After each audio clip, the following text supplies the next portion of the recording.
sekarang kita berpindah ke komponen yang lebih tinggi, yaitu sistemnya. Ya, jadi karena mikroprosesor itu merupakan bagian utama dari sistem mikrokomputer, ya maka kita sekilas kita lihat ini mikrokomputer. Ya, jadi kalau ditanya apa itu mikrokomputer, ya, mikrokomputer itu ada di mana-mana, mulai dari kita pakai komputer sekarang itu juga mikrokomputer. Ya. Jadi gampangnya komputer yang itu kecil, ya kecilnya seberapa, ya, ukurannya bisa ditaruh di meja, gitu ya, di meja kerja itulah ukuran kecilnya. Bahkan lebih kecil dari itu, bisa ditenteng, bisa dijinjing, bisa ditaruh di saku, nah semacamnya ini semakin kecil semakin kecil. Ya. Semuanya itu masih tergolong komputer mikro atau mikrokomputer. Ya. Jadi kalau dari sisi ukuran maka ya komputer mikro ini ya komputer yang memiliki ukuran kecil ya. Mikro ini dalam arti kecil ya, bukan ukuran yang sangat kecil yang nggak terlihat, mikro bukan, tapi ini untuk mengatakan bahwa itu kecil aja. Ukurannya kecil ya, ukurannya kecil. Kemudian karena fungsi utama dari komputer itu adalah alat yang kerjanya itu tergantung kepada program yang diberikan. Jadi untuk membantu kita, membantu pengguna untuk menyelesaikan masalah pengguna ya, dengan cara kita membuat program untuk masalah tersebut. Ya, jadi peralatan yang dapat diprogram untuk membantu menyelesaikan masalah pengguna. Kita ingin menggunakan untuk hitung-hitung statistik, nah, maka kita harus menggunakan program statistik. Kita ingin dimudahkan dalam tulis-menulis, maka kita perlu membuat program untuk bisa tulis-menulis, buat processing dan seterusnya. Gitu ya. Ini adalah secara umum komputer. Ya. Nah, tadi sudah disinggung, komputer ini memiliki 3 komponen utama atau unit utama yang disebut dengan CPU, memori, dan I/O. Dan sebenarnya ada bagian keempat yang kadang jarang disebut, yaitu ada sistem interkoneksi. Ya. Jadi hanya CPU, memori, I/O ini memang alatnya atau unit-unit yang bekerja, tapi ketiga unit ini kalau tidak ada yang mengatur komunikasinya di antara ketiga ini nggak akan jalan. Itu adalah sistem interkoneksi. Jadi yang menyambungkan ketiga unit utama tersebut. Jadi ada unit utama dan ada unit tidak utama, unit yang menyambungkan. Jadi ada istilahnya unit interkoneksi. Jadi dikenal dengan istilah bus. Jadi mikrokomputer adalah komputer yang CPU-nya berupa mikroprosesor. Jadi karena CPU-nya kecil, ya, CPU-nya kecil, sehingga komputernya ukurannya jadi kecil karena CPU-nya kecil. Nah, contoh mikrokomputer yang ada di sekitar kita, ya, kita bisa lihat banyak contohnya, mulai dari komputer pribadi, ya, yang minimal kalau kita lihat ada unit-unit yang terlihat, ada unit utama. Ya. Unit utama itu biasanya disebut dengan CPU, tapi lengkapnya CPU casing gitu. Jadi ini yang kotak ini, ya, ini kan unit utamanya, ya, unit utama. Unit utama ini biasanya dikemas dalam kotak ini yang namanya CPU casing biasanya kotak CPU gitu. Nah, kemudian ini saja kita nggak akan bisa mendapatkan apa-apa nanti, maka perlu antar muka pengguna. Ya. Jadi kita bisa lihat hasilnya, kita bisa tahu apa yang kita berikan, maka kita perlu penampil, ya, display, ya, layar monitor atau display monitor. Kemudian kita perlu memberikan perintah, maka ada unit input, ada input device, peralatan input, ya, pakai keyboard misalkan. Nah, dalam perkembangannya semula unit penampil ini ya karena teknologinya menggunakan CRT, cathode ray tube, jadi menggunakan tabung benda ya seperti TV zaman lama ya seperti ini sama, ini CPU casingnya, ini keyboard ya. Dalam perkembangannya dikembangkan layar panel yang lebih hemat energi menggunakan light emitting diode, menggunakan LED, ya, maka tentunya bisa lebih tipis ya, karena menggunakan mekanisme cairan yang nanti bisa dikendalikan dengan listrik sehingga bisa muncul warna-warni di sini, maka ini lebih hemat ya, energinya kalau ini pakai tekanan tinggi ya. Electrical tube karena menggunakan sinar X ya. Nah, jadi itu kalau kita lihat ada 3 unit di dalam komputer mikro, ada unit utama, ada unit penampil, dan ada unit input untuk masukkan perintah. Ya. Biasanya ketiga unit ini terpisah. Ada casingnya, ada display monitornya, kemudian ada keyboard. Ya. Bisa ditambah dengan peralatan input yang lain, mungkin ada mouse, ada yang lain-lain. Ya. Ada printer dan seterusnya. Ini semuanya itu unit tambahan. Ya. Tapi intinya 3. Casing, display, dan keyboard. Ya. Nah, kemudian dalam perkembangannya yang 3 unit terpisah ini dijadikan satu alat yang menyatu ya. Dalam bentuk yang lebih kecil, ini namanya biasanya awalnya kita sebut dengan laptop ya, laptop. Nah, ini komputer yang bisa ditaruh di pangkuan ya. Bisa dipangku ya. Sehingga bisa dijinjing kemana-mana ya. Atau kemudian istilah baru muncul notebook, karena ini ya, ukurannya sebesar buku yang ini buku catatan yang bisa dibawa kemana-mana, ya. Jadi ukurannya semakin kecil, ya semakin kecil dibawa kemana-mana. Kemudian dalam perkembangannya ini masuk ke dalam suatu alat komunikasi yang kita sebut dengan smartphone atau tablet. Ya. Jadi ke semuanya ini dalam istilah komputer bisa kita masukkan semuanya mikrokomputer karena di dalamnya ada microprosesornya. Dan semuanya ini peralatan yang programmable, alat yang untuk bekerjanya harus diprogram. Kalau nggak ada program, dijalankan ya nggak akan jalan. Ini adalah peralatan-peralatan yang kita sebut dengan mikrokomputer, komputer kecil ya, komputer kecil. Nah, kemudian tadi kita lihat bahwa ada unit utama, yaitu tadi ada casingnya tadi ya. Nah, maka di dalam unit utama itu kalau kita lihat, kalau kita buka, maka ada namanya papan utama yang istilah umumnya disebut dengan mainboard atau motherboard. Nah, disitulah baru ada 3 unit utama fungsi dari sebuah komputer, yaitu di situ ada CPU, kemudian ada memori, dan ada unit-unit penyambung ke I/O. Ada I/O controller atau I/O unit. Nah, motherboard ini merupakan faktor yang sangat menentukan ya. Karena kalau tadi sudah disebutkan bahwa memang secara fungsi unit maka komputer itu 3 unit, ada CPU, memori, I/O.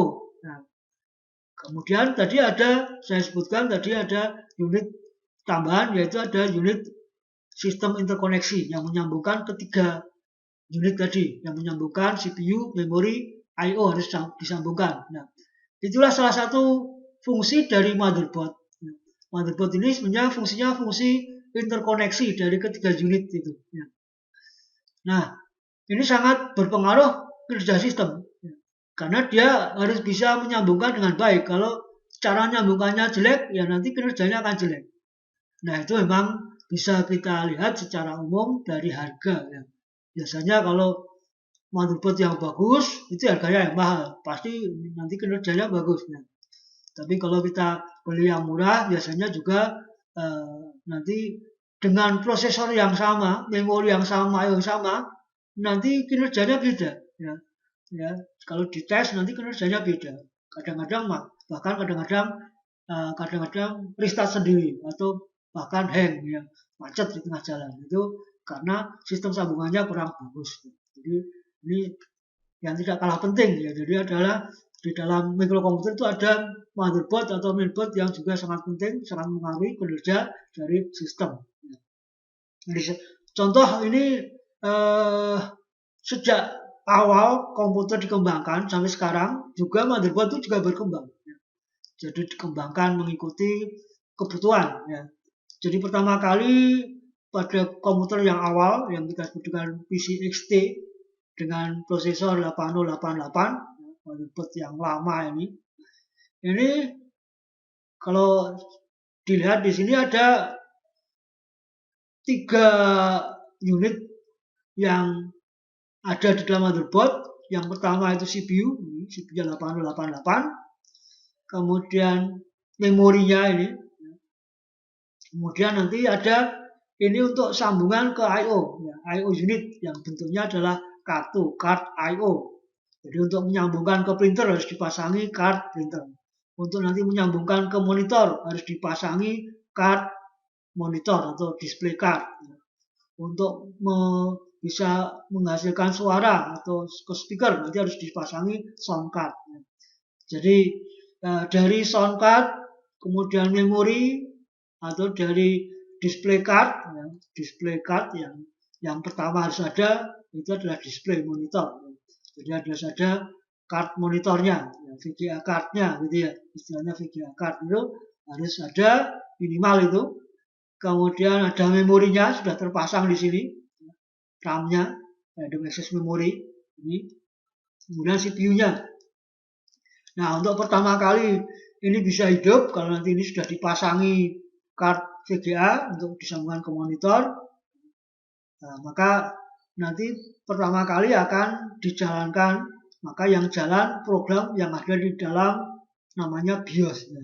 BIOS ini program Basic Input Output System, jadi yang mengendalikan awal pada saat komputer itu dijalankan pertama kali, maka CPU harus menjalankan program. Nah, kalau programnya ada di RAM, hilang karena RAM itu sifatnya volatil. Jadi pada saat listrik hilang, ya program hilang. Supaya program tidak hilang harus disimpan di memori yang namanya memori yang non volatil, yaitu salah satu jenisnya adalah ROM, read only memory. Kalau RAM, random access memory, ROM. Ya istilahnya oleh PCXT namanya ini ROM BIOS, karena pertama kali dipakai untuk menghidupkan komputer, kemudian setelah itu untuk mengendalikan I/O, ya. Untuk mengakses keyboard bisa nanti menggunakan fungsi-fungsi yang ada di sini. Menampilkan ke karakter juga bisa menggunakan fungsi-fungsi yang ada tersimpan di dalam BIOS. Mencetak ke printer dan seterusnya juga bisa. Ya. Pada motherboard yang awal ini ya sudah ada di sana adalah I/O untuk keyboard. Jadi keyboard ini sejak awal motherboard itu sudah ada, ya, yang kita namakan onboard. Ya. Jadi yang motherboard pertama kali itu yang onboard cuma keyboard. Ya. Keyboard itu sejak awal sudah onboard. Nah, dalam perkembangannya, kalau ini tadi kita harus memasangkan VGA card, LAN card, sound card dan seterusnya. Dalam perkembangannya, I/O card tadi dikemas juga di dalam motherboard sehingga kita namakan itu onboard. Jadi VGA-nya onboard, LAN card-nya onboard, sound card-nya sehingga kita tidak perlu memasang lagi card-card yang lain karena sudah onboard. Ya. Maka yang dipasang cukup memori. Nah, memorinya berkembang. Kalau memori dulu ini IC langsung dipasangkan di motherboard karena saat itu masih lambat, komputernya lambat, jadi masih bisa dipenuhi dengan RAM ini. Ini jenisnya adalah dynamic RAM, ya, RAM yang lambat karena ada 2 jenis, ada static RAM, ada dynamic RAM. Nah, yang dipakai di dalam main memorinya komputer itu yang dynamic RAM. RAM yang sifatnya lambat sebetulnya. Nah, kalau ingin lebih detail ya nanti bisa ikut mata kuliah yang lain, misalkan mata kuliah organisasi komputer yang membicarakan tentang jenis-jenis RAM dan ROM ini secara detail ya. Nah, ini saya hanya menyinggung saja ya. Jadi ada dynamic RAM, ada static RAM. Nah, ini yang dipakai adalah dynamic RAM. Dalam perkembangannya ini CPU-nya semakin cepat ya, sehingga nanti ini nggak mampu untuk memberikan kecepatan yang diminta oleh CPU. CPU-nya sangat cepat, ini sangat lambat. Maka dalam perkembangannya ini juga dibuat dalam bentuk modul namanya. Ya. Jadi RAM-nya tidak lagi seperti ini, tapi dalam bentuk modul. Ya, modul itu dikembangkan lalu dibuatkan sendiri seperti ini. Jadi konektor, ya, memorinya lalu terpisah, nanti bisa dipasang ya, sesuai kebutuhan. Mau dipasang sekian giga, apakah 2 giga, 4 giga saja itu dalam bentuk namanya memori modul, ya, dari memori modul. Bentuknya seperti card kecil, ya. Nah itu perkembangannya. Nah ini motherboard yang awal seperti ini, ya. Jadi secara garis besar ini fungsinya apa? Interkoneksi tadi, ya.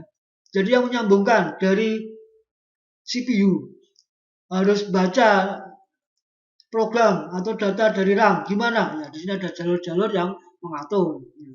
Secara elektronik, secara blok diagram namanya ada bus, nanti ada bus yang menyambungkan baik ke ROM maupun ke RAM ke I/O, ya ke I/O di sini. Ke I/O juga akan dikendalikan oleh sistem sambungan, ya bus. Ya. Jadi ini fungsi dari motherboard itu adalah sistem interkoneksi.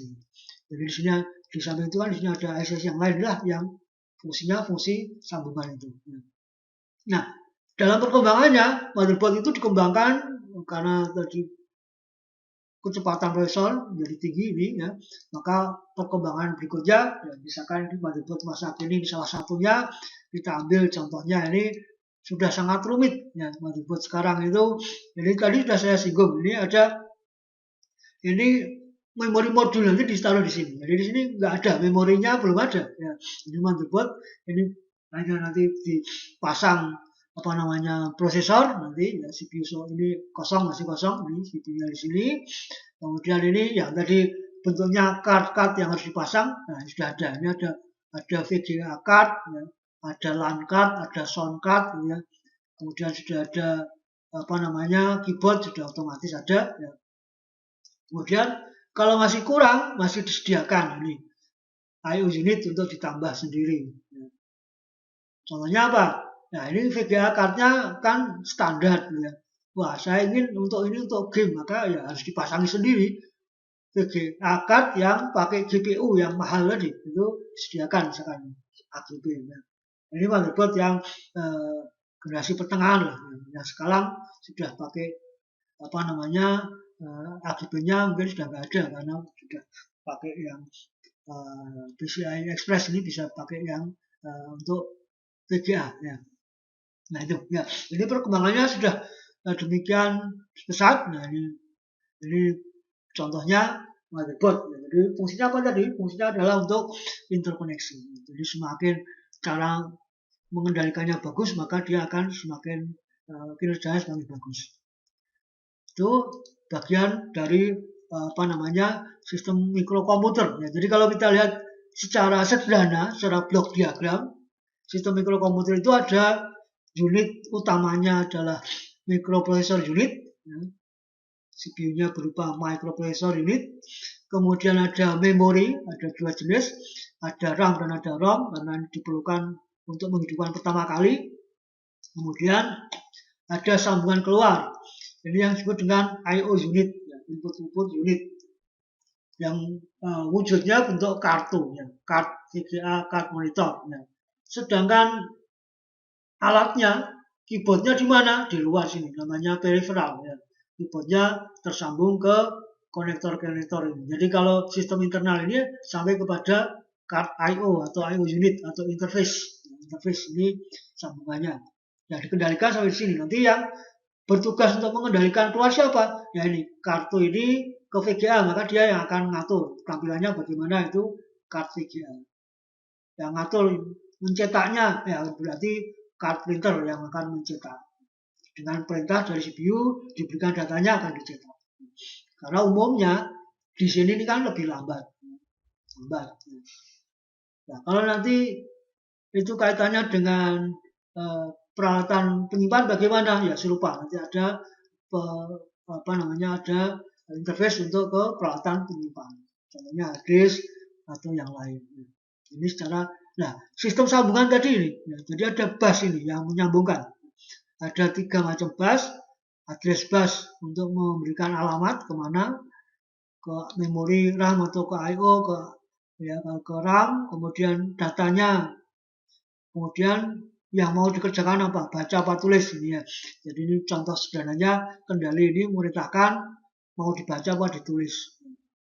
Kemudian di mana yang mau dibaca ditulis itu alamat.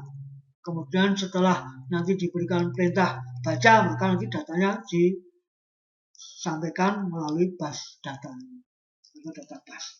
Ini secara sederhana blok diagram dari sebuah mikrokomputer atau komputer pada umumnya ya seperti ini. Cuma ada mikroprosesor atau CPU, kemudian ada memori dan ada I/O. Lalu ada yang keempat tadi, sistem interkoneksi. Ya, tanpa ini nggak akan jalan. Ya, gak akan jalan. Ya, kecuali nanti dalam penggunaan yang sekarang ini lebih simple atau mungkin lebih praktis, ya, ketiga unit ini dikemas dalam satu IC. Ya, jadi lalu menjadi namanya sistem on chip. Ya, jadi ada satu komputer dalam satu IC. Nah, itu contohnya adalah microcontroller ya, yang biasanya dipakai untuk pengendalian alat. Ya, sangat populer di bidang instrumentasi, dipakai untuk apa saja, untuk peralatan apa saja. Ya, ini biasanya menggunakan microcontroller. Ya, microcontroller. Ya. Ini sudah ada CPU-nya, ada memorinya, dan ada I/O-nya. Ya. Jadi ketiga unit utama dan sambungannya sudah ada.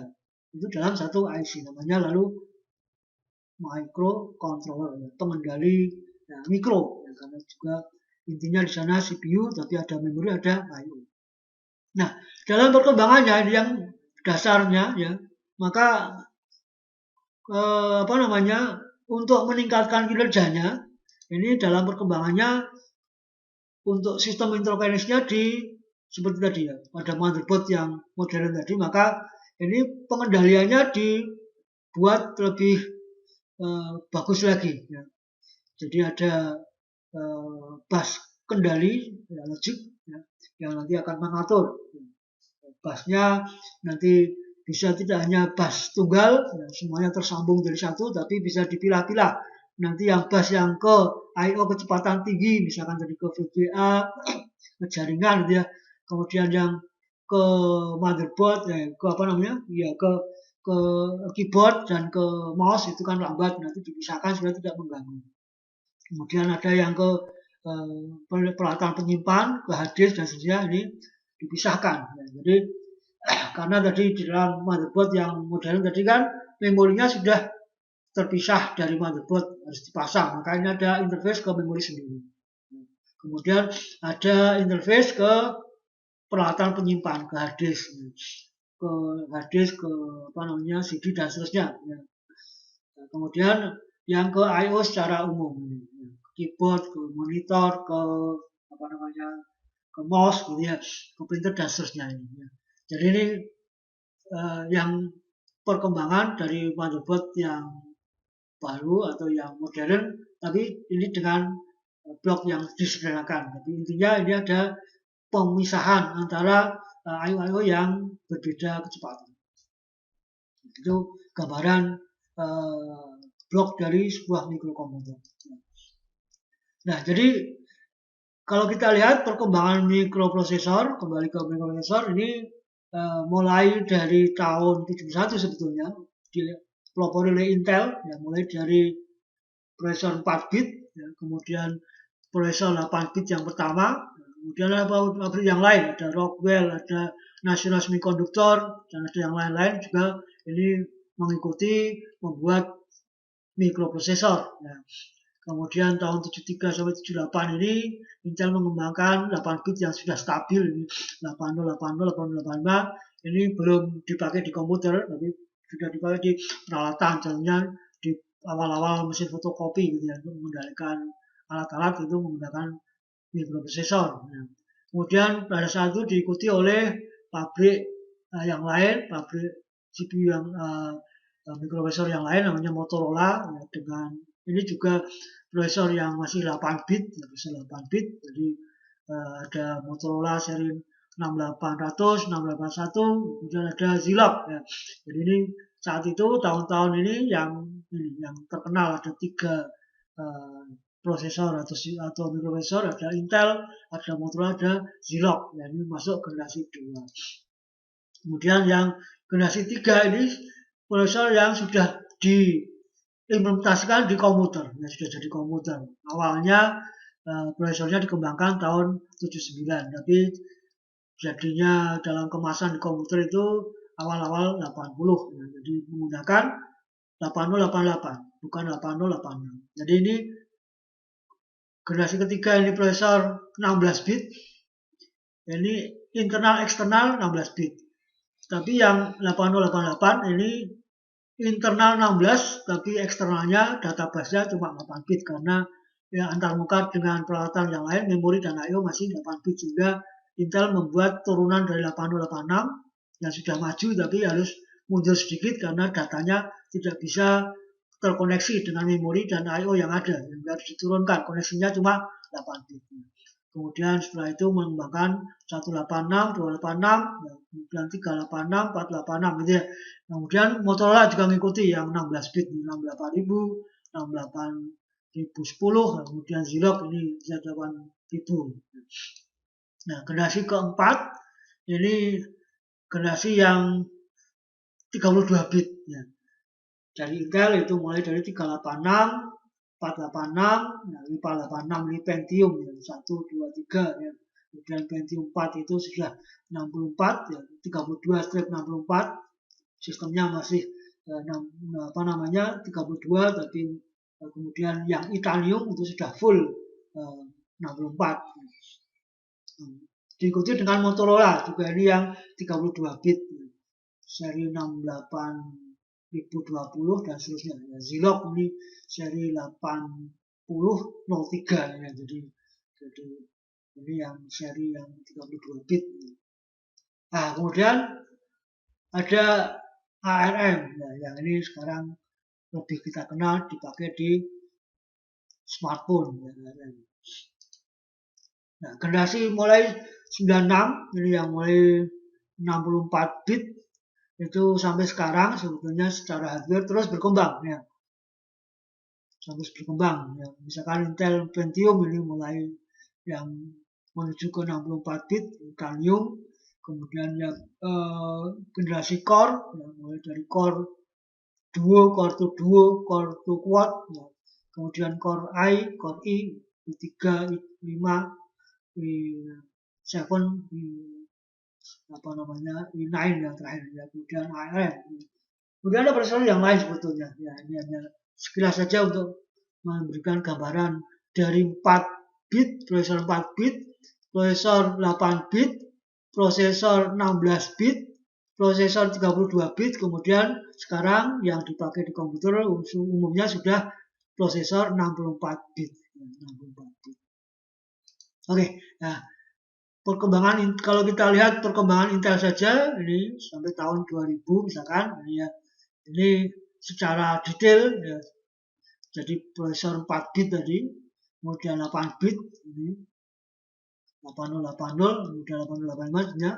Kemudian 16 bit 8086, 8088, kemudian ada 8186, 80286 ini 16 bit ya. Kemudian yang 32 bit mulai dari 386, 486 ya, Pentium ini masih ini ya. Pentium, kemudian yang mulai 64 bit full itu adalah prosesor Intel yang Itanium ya. Ini awalnya dipakai untuk server ya, untuk speknya untuk server. Nah, kecepatannya meningkat dari kecepatan yang clocknya ukurannya hanya kilohertz menjadi megahertz ya, akhirnya sekarang menjadi gigahertz ya.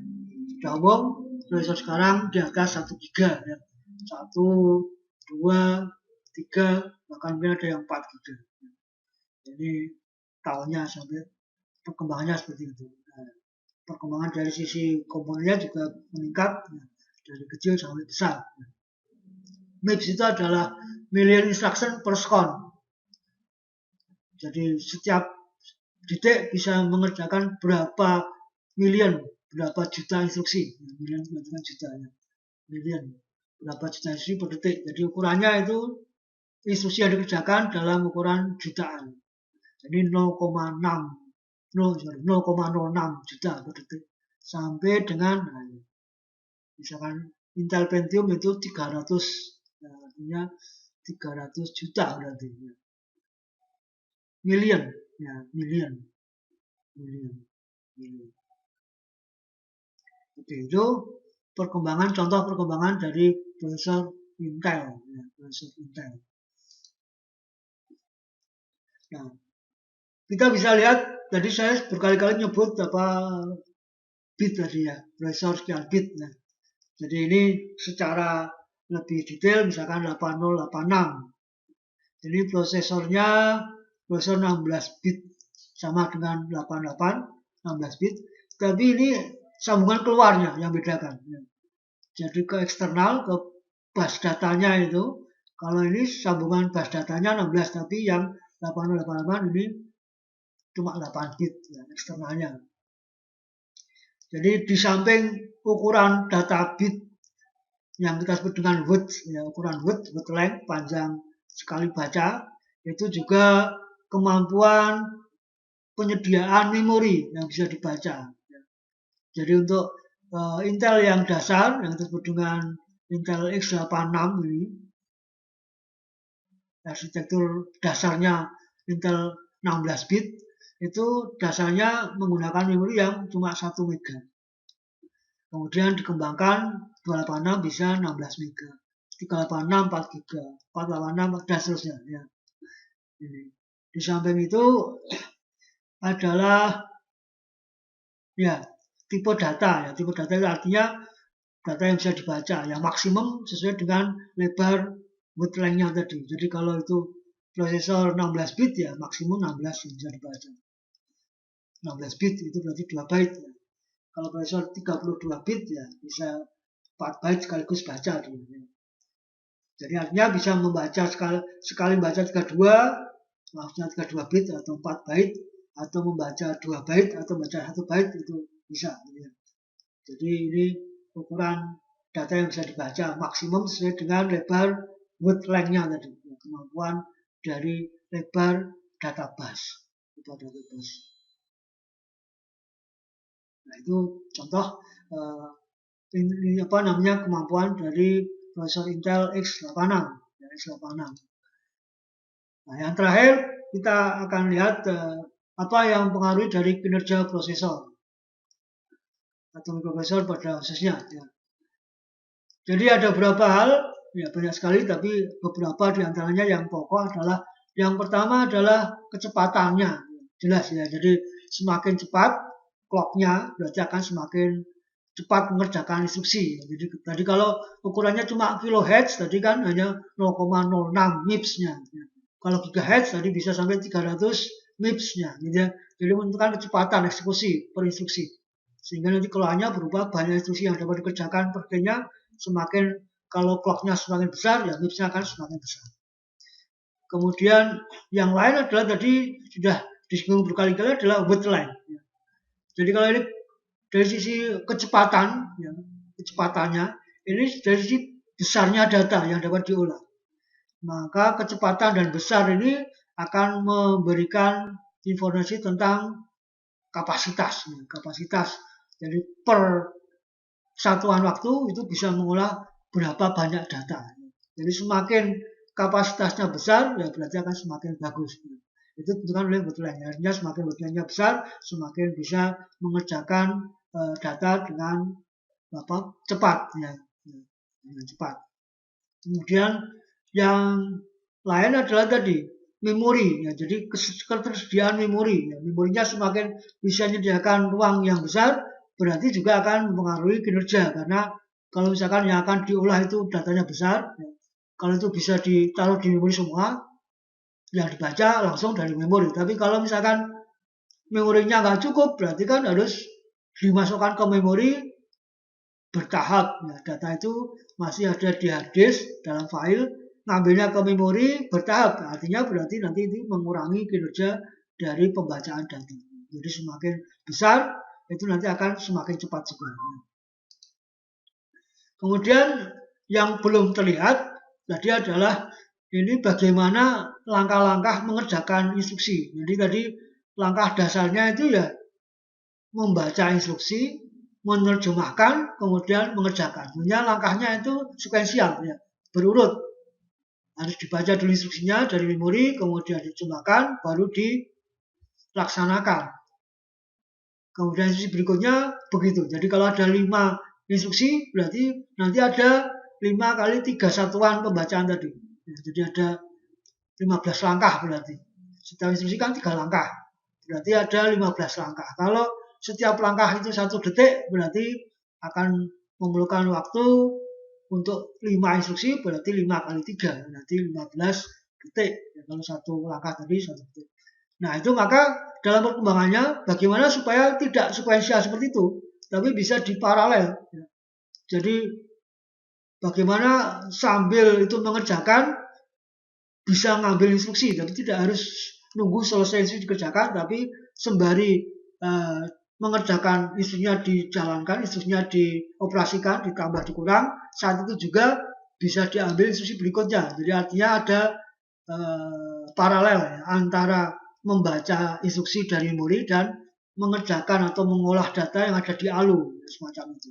Itu salah satu metode untuk meningkatkan kinerja dari prosesor. Nah, itu namanya metode pelaksanaan instruksi. Nah, itu dari sisi arsitektur namanya. Jadi dari yang serial bisa menjadi paralel bagaimana. Nah, ada istilah, kalau Intel menggunakan istilah prefetch. Ya. Kemudian yang lengkap namanya pipeline, menggunakan metode pipeline. Kemudian ada menggunakan, karena tadi sudah bisa membuat beberapa prosesor dalam satu IC, kemudian dikendalikan bagaimana cara mengatur ya, pelaksanaannya.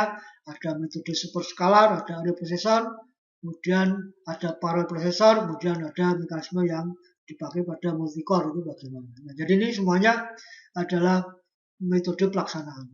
Jadi keempat aspek ini akan menentukan kinerja dari suatu prosesor pada umumnya atau mikroprosesor pada khususnya.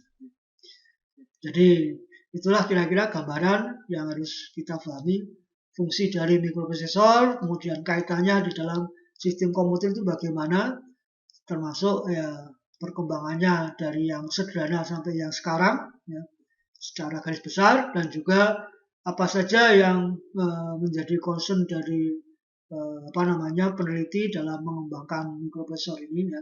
Jadi mulai dari kecepatan, bootleg, kemudian memory space ini terus berkembang, dan juga metode pelaksanaan ini juga terus dikembangkan.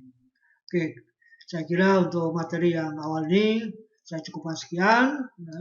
Terima kasih atas perhatiannya. Ya. Sampai ketemu pada mata kuliah mikroprosesor pada materi yang berikutnya. Terima kasih.